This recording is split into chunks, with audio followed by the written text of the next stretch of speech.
The CBS Radio Mystery Theater presents...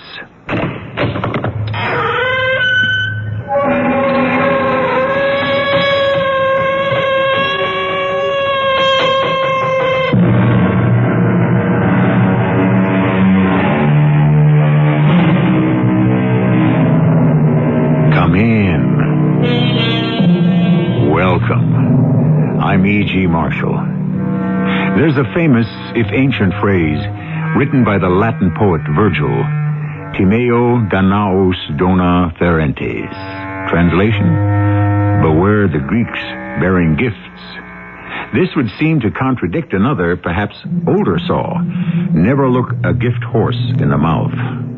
The story I bring you relates to both of these, but in the end, you will have to decide which is closer to the truth. What's that? It's the burglar alarms, Nancy.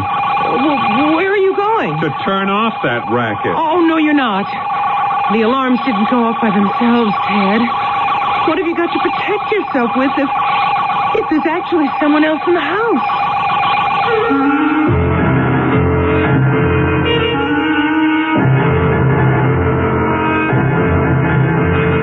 Our mystery drama, The Gift House, was written especially for the Mystery Theater by Ian Martin and stars Joyce Gordon and Paul Hecht. I'll be back shortly with Act One.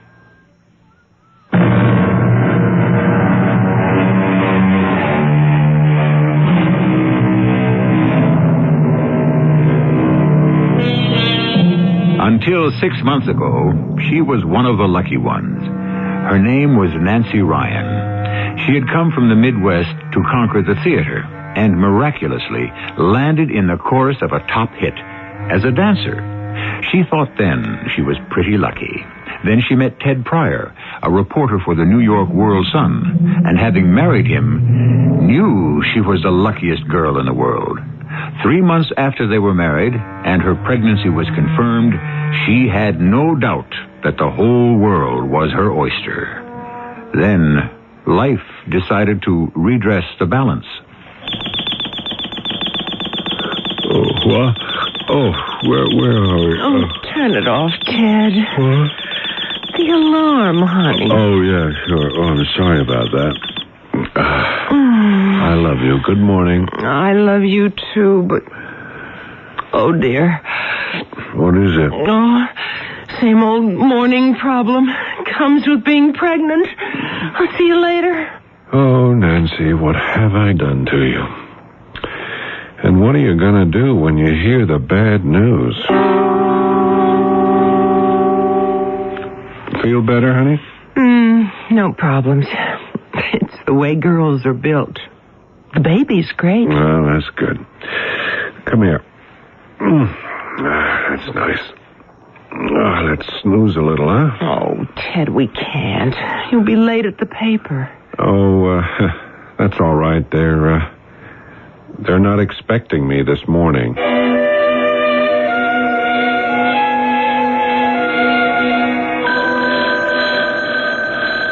What? Who? Oh, where is it? It's not the alarm this time, darling. It's the phone, dummy. Here, I'll get it. No, it's okay. It's okay. I have it. Hello? Good morning. I trust I didn't disturb you. No. That's all right.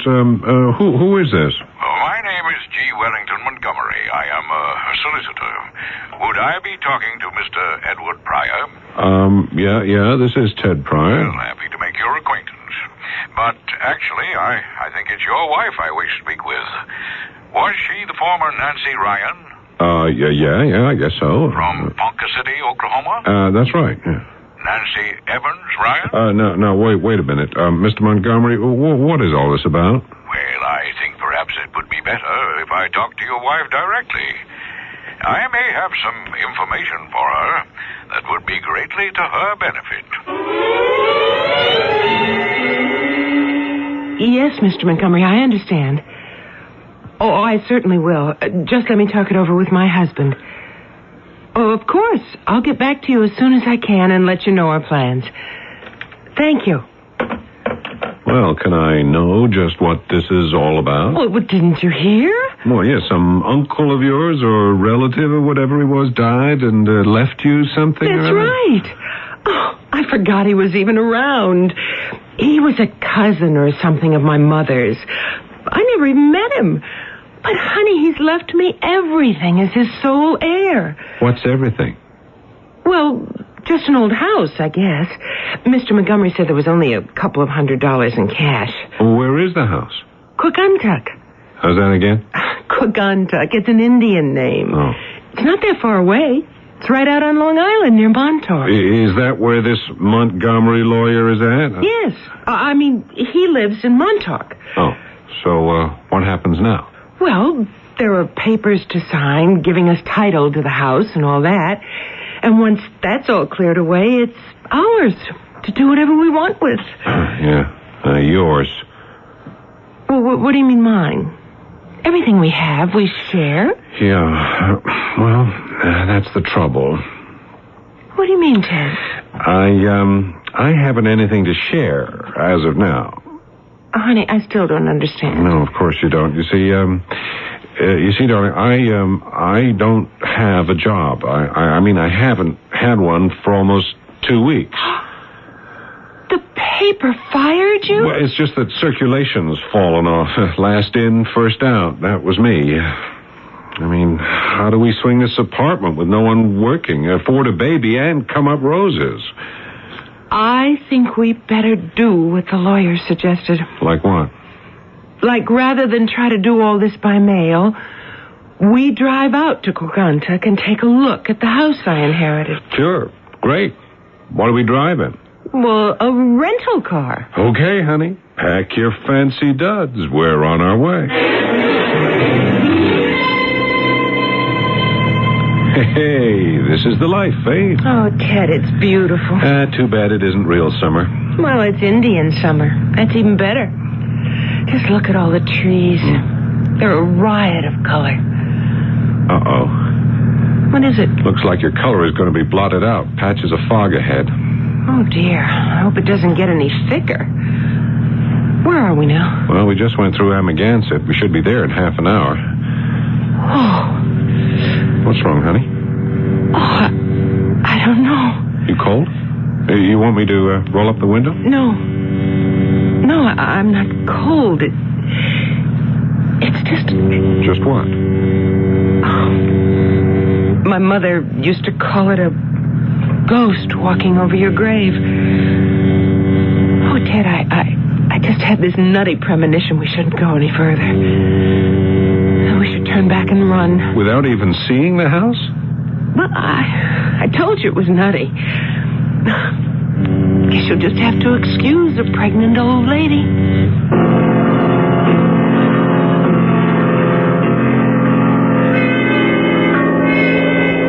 Well, I certainly am grateful the fog lifted. Now you can see the house Chris left you. Oh, well, I'm grateful too, Mr. Montgomery. What do you think, Ted? Well, it's bigger than I thought. Sure is a screwball joint, though. Oh, but, honey, it has a quaint and, I don't know, individual charm. You could say that, all right, Mrs. Pryor. Individual. Why, Chris built this house up from the ground with his own hands, excepting for the help he got from Pete Prouty and old Amos Scobie, rest his soul. Are they dead, too? Like my uncle? Oh, Ed Scobie died 30 years ago, maybe. But Pete Prouty's still spry. Wasn't my Uncle Chris ever married? Oh, he was married, all right. Sourest apple ever came out of the barrel. Never would live in this house with him, holed up in a little apartment she had in Montauk. Made him stay there with her. You mean he never used the house? Oh, he used it, all right. Excuse to get away from her. I'd say Chris Evans spent the better part of 40 years building this house just so he could be with his cronies and a jug of wine to keep from remembering he was married to the sorriest excuse for a woman the good Lord ever devised. Oh, I'm sorry, my dear. I'm afraid I'm not giving your house a very good name. Oh, I don't know. I think my uncle had good reason to love it. There must be a magnificent view from the cliff here when it's not foggy. All the way to Portugal, Europe. It's like another world. Hey, look down there, Nancy. There's a nice little sandy beach. It's good for swimming because it's sheltered from the big Atlantic seas and a fine natural harbor. Chris used to moor a catboat down there, and he... Uh-oh. There's something wrong, Mr. Montgomery? Yes, the wind shifted. It'll bring the fog back. Besides, it's after sunset and the light goes fast these fall days. If you want to see anything in this house of yours, we'd better get on with it. Hey, is that a car in the garage there? Yeah, that's Chris's old Packard station wagon. Runs like a dream. Or at least it did up to the day he died. Is that part of my inheritance? Sure is. Now, we'll have to go around the side of the house. The front door's on the lee side. Okay. Hey, isn't that a kitchen door right next to the garage? That's what it is. But we can't get in that way. It looks as though you have enough keys there to open everything. I surely do. But there's only one that's important. This fella. What a funny, fat little key. What's it for? Burglar alarm. Burglar alarm? You have many robberies around here? Oh, not so you'd notice. Nobody's got that much to steal. But Chris, he's not only got one system, but two. A backup in case the first one fails. Well, what was he afraid someone might be after? And if you ask me, I think he put them in to keep his wife out. I don't think he ever used them after she up and died. Well, here we are. That's the alarm. And now for the door. I was the one who put the alarms back on while the house was standing empty, just in case. Now, watch your step. It's kind of dark here in the hall. The living room's to the left. I'll get some light. Oh, sakes alive. Oh. What's happened? The whole room is torn apart. Somebody was sure looking for something. Well, it looks as if a hurricane went through here. Well, what about the rest of the house? We'd better have a look.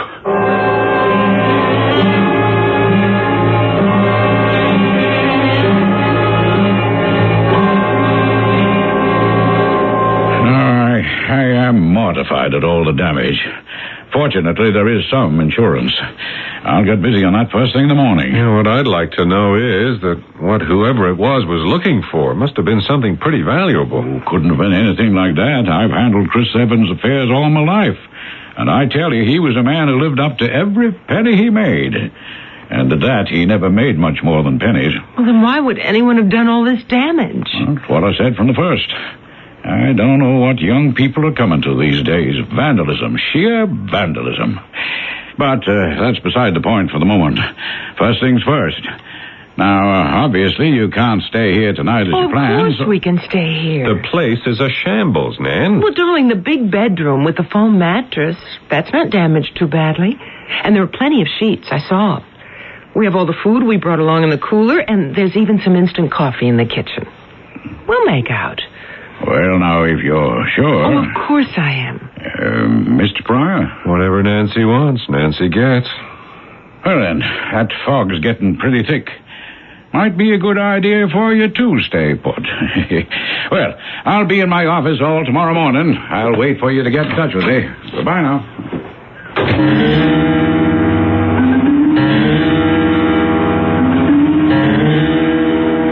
Nancy, are you awake? Shh. What is it? I thought I heard something. Listen. Holy cow, it's the alarms. Well, where are you going? I'm going to turn off that racket. Oh, no, you're not. Are you crazy? You've got nothing to defend yourself with. Those alarms didn't go off by themselves, Ted. There's someone else in the house.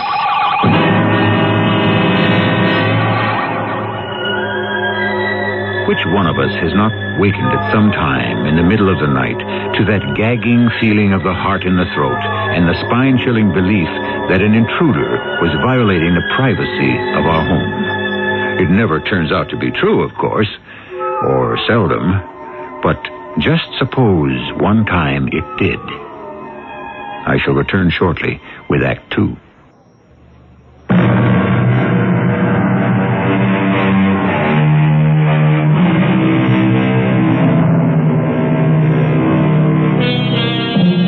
Whatever present or imagined terror might be stalking the house, there was a point at which even Nancy had to agree with Ted that the awful jangle and scream of the burglar alarms simply had to be stilled.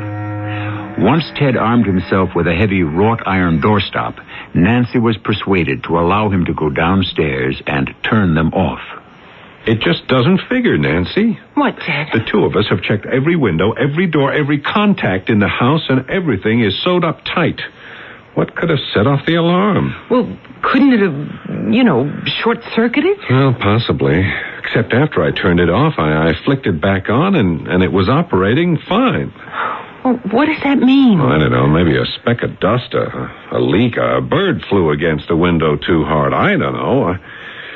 I don't want to speculate on anything else.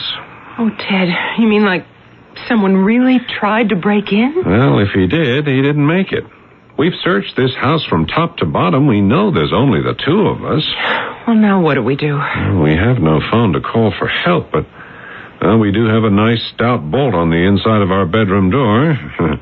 Hey, let's go crawl back into bed, Lock the door, pull the covers over our head, and cross our fingers we can get what's left of a good night's sleep.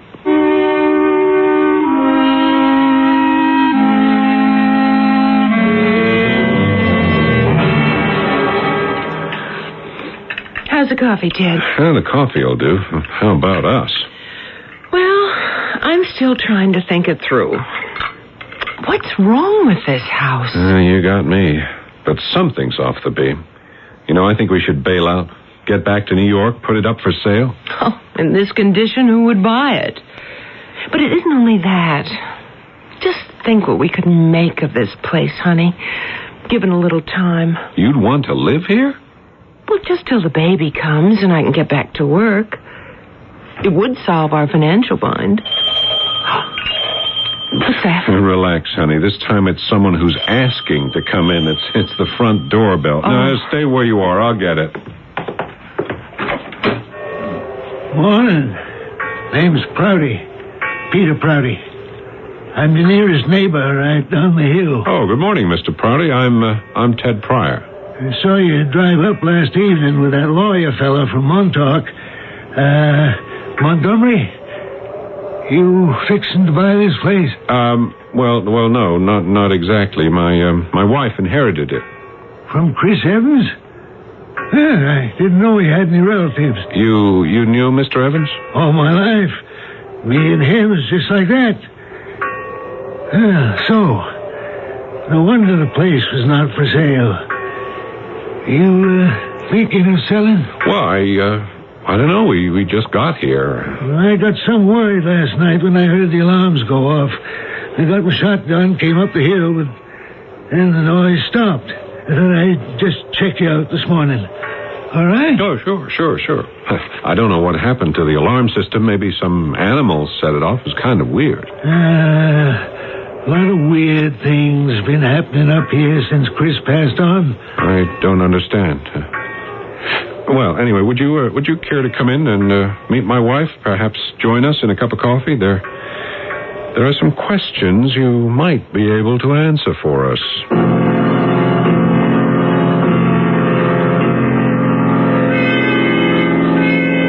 And in spite of all the damage, you don't believe that someone broke in here? No, I don't. Well, now, how can you say that when you see the mess? What I think is maybe someone tried to get out. Get out? Who? Ghosts, maybe. That's all we need now to find out that this place is haunted. Oh, I don't believe in ghosts. Well, it isn't a matter of believing or not, little lady. This one just is. Maybe old Chris himself, too. What do you mean, just is? Martha, his wife. She come a-whiffling and a-snuffling around here 3 years back. The anniversary of her death it was. In the fog. We had a real pea souper that weekend. All you could do was see the nose in front of your face. Like last night. Oh, bless you. It was just a whisk. The real ones wrap around you like a blanket. Maybe a shroud. Anyways, that Saturday night, Chris and me was sitting right here at this kitchen table playing casino when... Oh, what was that? You didn't think you'd get away from me. You didn't think you'd get away. That's Martha. Oh, it can't be Martha. She's dead. But not peaceful in the grave. Where is she? I can't see her. Is she a ghost? Why not? She haunted me all her life. Why shouldn't she now? She's dead. I'll haunt you till you're buried. You and your cheap women. You stole my pride. You stole my life. But I will have my revenge. Stop her, Pete. Hold her back. I can't. I don't see her. Where? There, with the knife in her hand. Look out! Die! Next time I'll get you. Next time. She tried to kill me. Oh, don't talk nonsense. There was no one here but us. If there wasn't, what's that? Driven into the wall. Halfway up to the haft.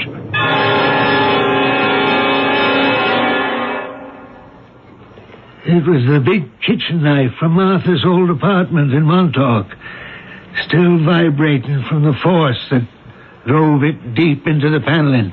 But you didn't actually see this ghost. No, not that time. But other times I saw her, floating in the mist, her hair hanging down her back. And nights when the fog would blow in, I'd hear her voice on the wind and see the lights dimly flashing from room to room, till Chris would come up pelting down the hill to my place to hide. He put in the alarms to try to shut her out, but it didn't do any good. How did Mrs. Evans die? In her bed. Of what? Heart congestion, they called it. She was all alone. Yeah. Where was Uncle Chris? Lucky thing for him, the fog was so heavy that night, he stayed over with me. Else he might have been accused of helping her along. Although no one would have blamed him if he had. But he was with you all that night. That's what I told the police. And Chris, my uncle, how did he die? He cut his throat. Or had it cut for him. Oh, good heavens. What a lot of bosh. Peter Prouty is the town drunk, and he's a bigger gossip than most women. Well, then how did Uncle Chris die? Well, now, I'm afraid there's some truth to the bloody details. I must confess to you that Chris was always eccentric. But during his last years, he had crossed the border into senility. The drinking didn't help. He and Pete were always a few sheets to the wind. And the Lord knows what wild fancies they hallucinated between them. But you still haven't told me how he died. Well, I'm afraid he cut his wrist, my dear. Oh. So no one could have been responsible for his death except himself. That's right. And his wife? Oh, she outlived all our expectations. She had a very bad heart for years. Well, that's a relief. And you say, Mr. Montgomery, you checked with the insurance and the damage is all covered? Absolutely. The adjuster's coming by tomorrow to estimate costs. But I can handle that for you. Why? Well, aren't you going back to the city? Oh, Ted is. I'm not. What?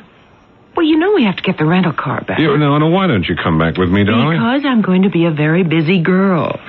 I want to see the adjuster, and Mr. Montgomery's going to help me to have Uncle Chris's car put in condition. I'm going to drive it in tomorrow so we can pack up and get out of that apartment before we get socked any more rent. Now, Nancy, you're in no condition I feel fine.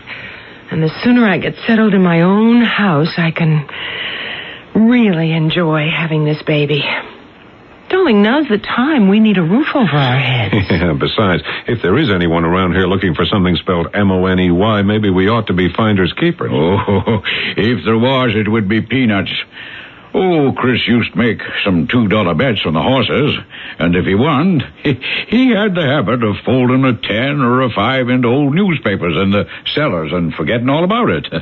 I helped him find many a one. You think that's why the house was broken into, huh? Well, now, I was mulling it over in my mind, and I thought that could be the reason.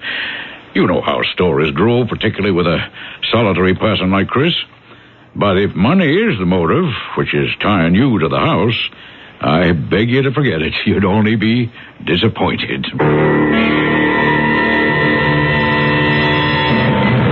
I still don't feel right about it, Nancy. Oh, don't be silly, darling. I'll be safe as a church with my double burglar alarm. Oh. Anyway, if anyone is looking for anything, it's not for me. Well, that's where you're wrong. I am. Oh, hey, that's my line. I'm going to find what I'm looking for when I drive to New York tomorrow afternoon. Now, I'll see you at the apartment, and if there's any hang-up, I'll phone you. You don't have a phone.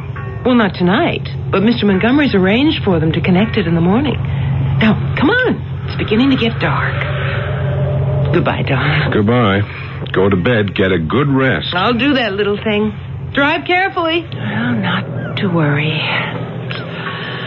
I wish I was as brave as I'm pretending to be. Hello, Miss Pryor. Oh, you gave me a start, Mr. Prouty. Where did you drop in from? Well, I was out for a walk, and I thought I saw you preparing to leave. No, only my husband. You planning to stay a while? More or less permanently. Uh-huh. In spite of what I told you? Pete, you are a big teller of tall tales. I think you get carried away by your own imagination. It could be. Still in all, I wouldn't like to see you in any danger. Me?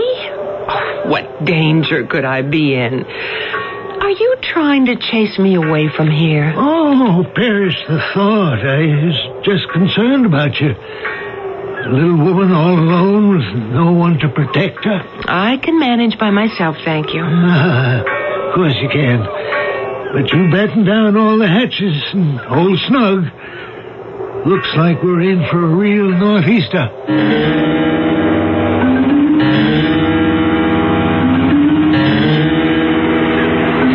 Oh, listen to that wind. You can't steal my birthright. What? Don't let her take it from you. I left it to you. Run, Miss Pryor. Run. She has the knife again. Downstairs. Don't get trapped in the bedroom. Turn it off. Turn it off. I've got to turn off the alarm. Oh, why did I stay here? Too late. Stay where you are. Oh, Martha! What are you doing with that knife? I said that none of you Jezebels would have him. No. Not my Chris. I'll kill to take you. No, please, don't! I'll kill.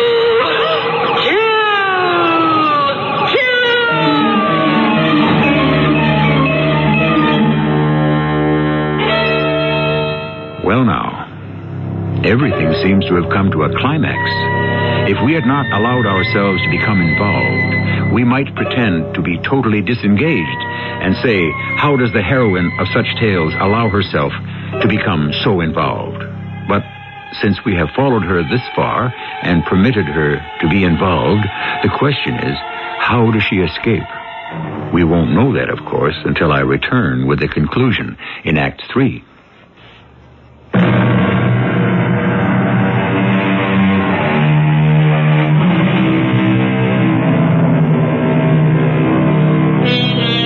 Nancy is alone, just wakened from the depths of sleep. The wind roars around the exposed house on the heights above the raging waters, and everything is filtered through the miasma of the drifting fog. Through its half-light, a menacing figure, long hair streaming, looms the reincarnation of Chris Evans' long-dead wife, a kitchen knife held high to strike down at Nancy. And as the voice cries out, I'll kill. Kill.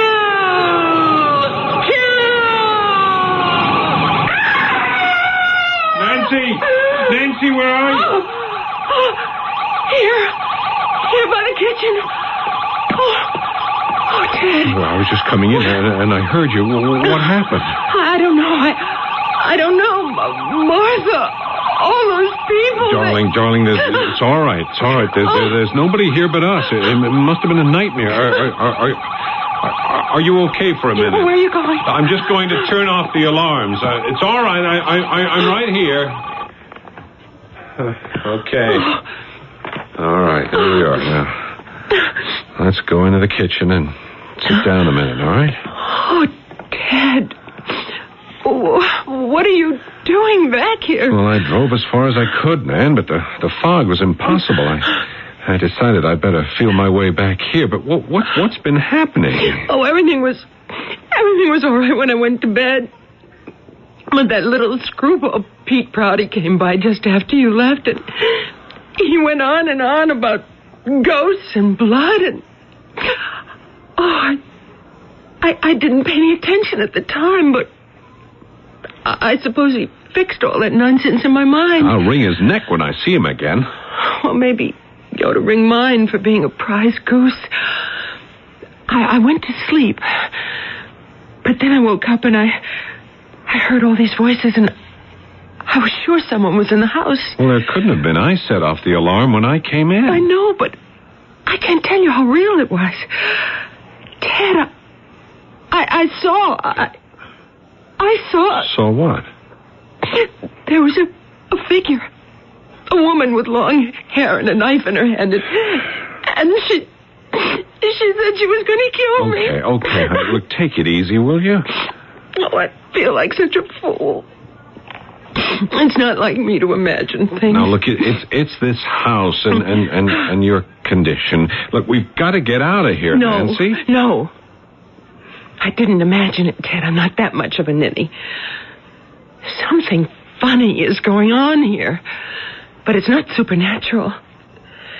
Do you know what I think? Someone's trying to run us out of this house before we find out what its secret is.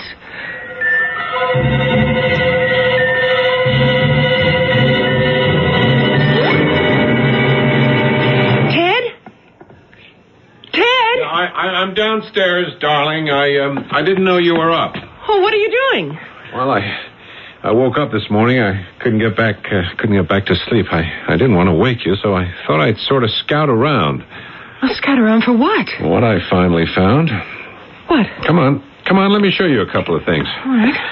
And for openers, let's take a look at this on the hall linoleum. Oh, it's a footprint. Yep, somebody's shoe. But see all those squiggly marks inside the outline? Oh, neither of us have anything like that. Right, go to the head of the class. That's the kind of print a Storm or a Wellington boot might make. Now look at this. Mm-hmm. Nothing shows up on the rug, but right here, beside this back hall closet, there's a heel mark with the same pattern. Someone was hiding in the closet. No, because there was no dampness or trace of mud on the rug. Well, then it all doesn't add up. Well, it didn't until I turned back the rug and looked underneath. Like this. A trap door. Mm-hmm. Well, where does it go to? Let's open it. No, I've already checked it out.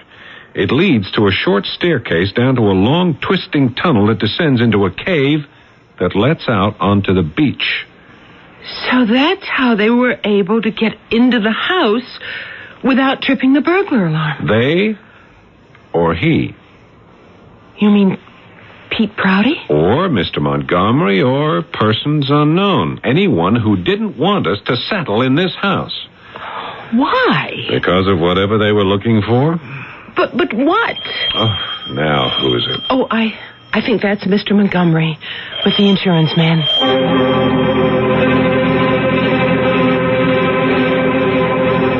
Well, now, I feel the insurance company offered a very fair settlement. As your lawyer, I'd advise you to agree to it. Well, we think it was fair, Mr. Montgomery. And I think the house can be put back together very nicely with the money they'll pay. Well, certainly in shape to sell, which, if you'll forgive me, is what I urge you to do. Mr. Montgomery, I'm going to be very frank with you. There's There's something in this house someone wants. I hope you're not suggesting it could be me. Oh, I give you my word, I had no idea there was any other access to this house than through the keys that were left in Chris Evans' effects. And I can't imagine what he could have had that was of any value beyond the house itself. Even knowing about the secret passage? And what was it for? Oh, my guess is it was built in the 30s when everyone was doing a little mild rum running during Prohibition. But I don't imagine there was a fortune in that. Then you don't think Uncle Chris could have amassed any money? My dear, I knew Chris Evans as well as my own brother. And I assure you, there's no way he could have amassed any secret amounts of money. Unless he'd won the Irish sweepstake.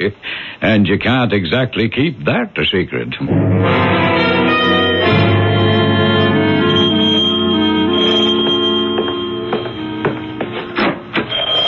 Oh, hello, Pete. Good morning, Miss Pryor. I come up a little earlier to see how you were, but then I saw you had visitors, so I backed off. Oh, that was Mr. Montgomery and the insurance man for the damage. Are you going to take care of it? Oh, yes. Well, I just want to check up on you. Having to spend a night alone in the house. As it happened, she didn't. I came back. Well, now, that's a surprise. Is it? Don't know what you mean. You have a pair of storm boots? Wellington style? I've got several. We see some pretty rough winters. Why? Did you know there was a secret passage from the back hall closet all the way down to the beach? Why, Dad, I most forgot that. It's been sealed up for most 25 years. How did you and my uncle meet? Oh, that was a long time ago. My family were fishermen, but I thought I ought to give show business a whirl. That's how I met Chris. He was the electrician in the first theater I got a job in. You were an actor? Kinda. I had an act in vaudeville. Well, I was the one coaxed him out here to Montauk. I helped him build this house. I always felt it was kinda part mine. Is that why you used the old passage from the beach to break in and tear it apart? You should have left the house to me. It was half mine. I'm even willing to buy it from you. If you give me a decent price. Why, Pete? What are you looking for here? Nothing. Just my due. Oh? And what's your due? The money. If there was any. But now I've looked for it everywhere. I know there isn't any. It was probably just another Chris's big lies. So I'll see you around. Well, I guess that's that. Disappointed? No. All I ever wanted was the house free and clear. Seems to be that way. Now all we have to do is to figure out how we can keep it that way. Well, I refuse to worry about that now.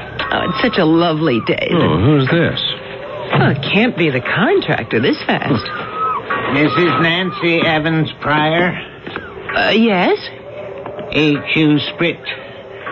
IRS. Internal Revenue Service. Oh, well, how do you do, Mr. Sprit? This is my husband, Ted Pryor. Ah, yes.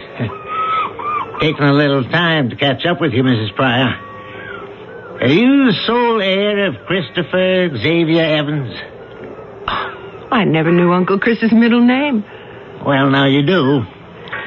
I checked already with Montgomery, your lawyer. Let me see. On the 14th of April this year, Mr. Evans laid off a three-way parlay at Battleground Racetrack on the dogs. The dogs? Yes. Racing type. Like horses. Oh. Said parlay paid off on a $10 bet at 2,500 to 1, making a return of $250,000 fully taxable by the federal income tax. My uncle won all that money on a dog race? It happens, ma'am. Not very often, but it happens. You've got to be lucky. And you didn't collect the tax on it? That was a slip-up in our Florida office. Happens, too. But we catch up. So, I'm here to collect it. Well, how much? With penalties and interest, figure about 125. 1,000? That's how we like to round it off. Oh, we haven't any money like that. All my uncle left was his house. So I gather from your lawyer. So that if there isn't any money, I guess we'll just have to possess the house. I'm sorry. That's the law. We all packed, Nancy? It didn't take long. We scarcely moved in. Oh, I'm sorry. I'm the one who should be sorry. At least if I had an inheritance, it shouldn't have been a minus. $250,000. No wonder Pete was ready to tear the house apart to find it. Only he didn't. I hate to leave it. Damaged goods as it is, it's a house, and I'm going to have a baby. And I'd like to have started him off, at least, in a real home. I know, Nan. Just don't push it. Huh? I can't help it, Ted. I know. Somehow I just know Uncle Chris wanted someone to be happy here. Only something went wrong. What are you talking about? Well, his will was made long before he took his life. That was an impulse. I think he would have wanted us to know what he did with the money, but he just forgot at the last moment. Yeah, if he hadn't already spent it. You know what I feel terrible about? No, what? That I couldn't just have put things in shape while I was here. Well, that's the little homemaker in you. At least taken down these sleazy, dirt-stiff old drapes and washed them. Gosh, they feel as if they'd been starched. They're so starched. What is it? Ted. Yeah? Get me a kitchen knife, quick. Okay, what for? Mr. Montgomery said that Uncle Chris had a habit of stashing away his racing winnings between newspaper pages. Well, how about sewing them in between a curtain drape and the lining? Oh, here's the knife. Oh, good. Just let me cut this running basting stitch. There. Well? Ted. What? A $100 bill. Another one. 3 stuck together. Woo-hoo. Oh, Ted, darling. We're not only going to make Uncle Sam rich, but we're going to be the same. And hang on to the house, too.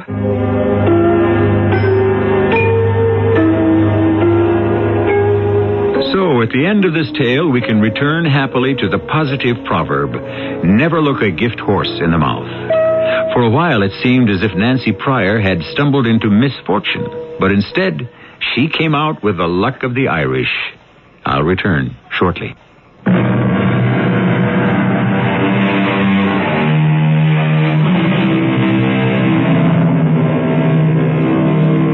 A year brings many changes. Peter Prouty died, unlamented, of acute alcoholism. Christopher Evans has a namesake in a fine baby boy born to Nancy and Ted. Ted has a job with the county newspaper, and the family has settled down to enjoy the local society, into whose circle they have been welcomed after being sponsored by Mr. Montgomery. Nancy Pryor would be the last person to subscribe to Virgil's warning, beware the Greeks bearing gifts. May everyone be so lucky. Our cast included Joyce Gordon, Paul Hecht, Robert Dryden, and Ian Martin. The entire production was under the direction of Hyman Brown. This is E.G. Marshall inviting you to return to our Mystery Theater for another adventure in the macabre. Until next time, pleasant dreams.